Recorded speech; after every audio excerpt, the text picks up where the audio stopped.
Hey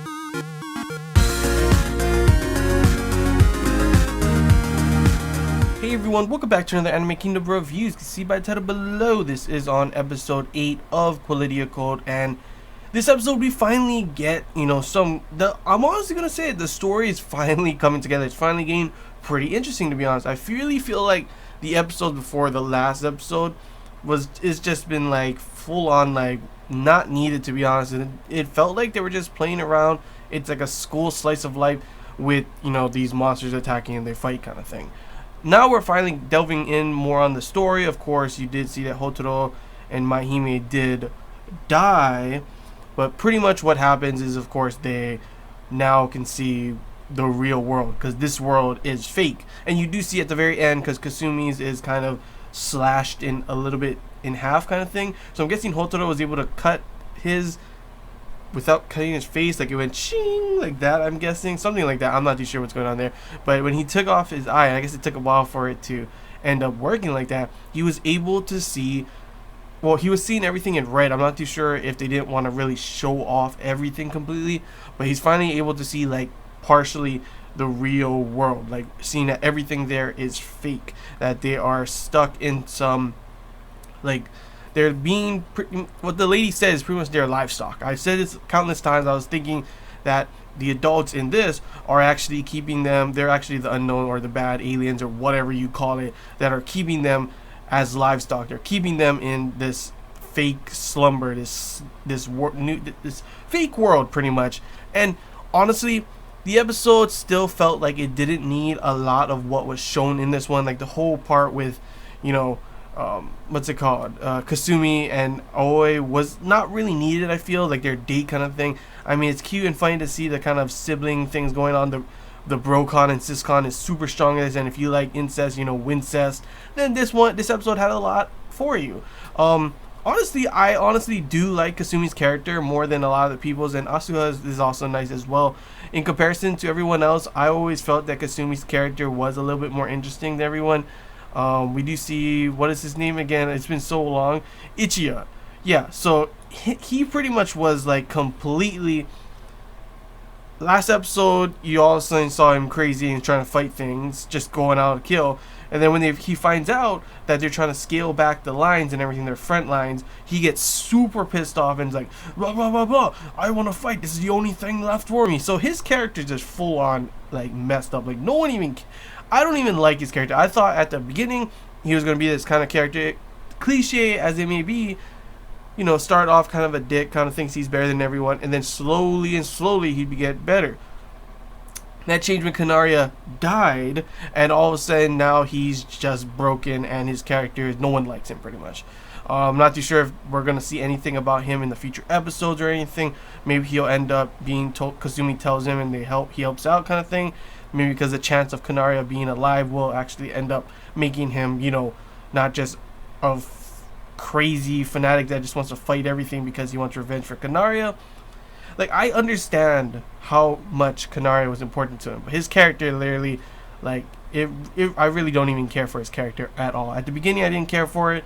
It started to look like he would get some redemption, and then everything just dropped it again, and it was like, oh, okay. And then that's pretty much, you don't even see more than half the cast anymore.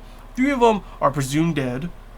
1 of them is crazy right now because of what happened to 1 of them. So you only have 2 characters, and that's why they're showing it in this one. I'm wondering, are we ever going to delve more into, seeing this fake world, actually seeing the unknowns and seeing, what they really are, if they really are humans and trying to save the kids and everything. That would make a lot of sense. Because, of course, in this episode, we do see that the glasses chick, one of the adults, was full on going to kill Kasumi. And Kasumi, being the smart guy he knows he's weak, he says, he admits it, has Asuha come and just completely eradicate that bitch.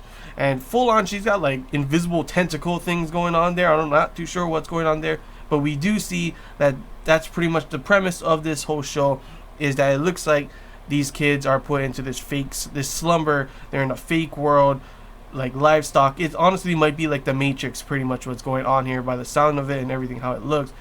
And the unknown are actually maybe the good guys, maybe actually humans trying to save all of them from this I don't know, world. Honestly, the main premise, they wanted to bring Asuha to the inner city where their family is or something. Obviously, probably a lie. So I'm not too sure what's going on there. Really, I'm looking forward to seeing the next episode to see how everything is finally going to come together. Finally, learn more about the story, because overall, the story is getting interesting. I'll admit it. The characters are okay. I do like these two remaining characters, so it's okay to see that they will be focused on them. I the battles I've never really been excited for, so I don't really care to see if there is anymore, because you've seen the animation. The animation in this is just literally one of the worst I've seen in a long time. So yeah, that's definitely not something I'm hyped up for. But the main thing I'm hyped up for in this is definitely the story, to see how everything will finally converge and conclude everything. Since this is episode 8, there's only 4 more episodes left, so it'll be interesting to see how everything ends, if we will get to finally see this real world and see what Kasumi's gonna do. Because in the preview, you do hear Ichi yelling or something, so we may see more of him. We probably will see, from the sounds of it, that Kasumi will do something to Asuha to try and save her, kind of stuff. But overall, yeah, that was pretty much the episode. At the very end, you do see that he sees the world in red or something, so pretty much he can see half and half, kind of see the whole world is fate, kind of thing. So it'll be interesting to see how everything finally converges onto the main premise of this show. But yeah, it's really all I gotta say. That we got a new ending as well. That's one of the things that I do love about this anime, is the music, the soundtrack in the anime, and of course the opening, the last ending, and this ending as well has been really, really awesome. So I did enjoy it, and it did look like it was kind of like a slice of life. How the anime would be if it was like a slice of life kind of thing, which is pretty fun and cute to see in Kanaria's perspective, kind of thing. It's kind of like it's pretty much her dream, because at the end you see her like this and she ends up waking up, and that was pretty much the end of what was shown. So I'm guessing either they're just putting that in for fun, kind of thing, or that is really like the real world, and obviously now she's back in that fake world. It could also be seen as that. Not too sure, but yeah, that's really all I gotta say, guys. Hope you enjoyed this Anime Kingdom review. If you have any questions, feel free to comment below. There's anything I missed and you want to talk about, comment below as well. And if you want to put your opinions on how you felt about this episode, how you feel about the story so far, how it is progressing and everything, feel free to comment below. It's always interesting to see how everyone else thinks, because honestly, the story is getting pretty interesting. I'm not saying it's like the #1 story in the world, but it is getting pretty interesting to the point that I am at least happy that I am continuing to give it a chance.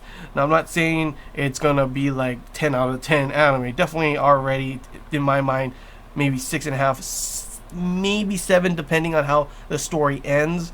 But so far, the story is at least interesting enough for me to continue it. But yeah, that's all I gotta say, guys. Hope you enjoyed. If you did, don't forget to leave a like, and if you haven't already, feel free to subscribe for more content. Really does help the channel. And yeah, that's all I gotta say, guys. Until next time, see ya.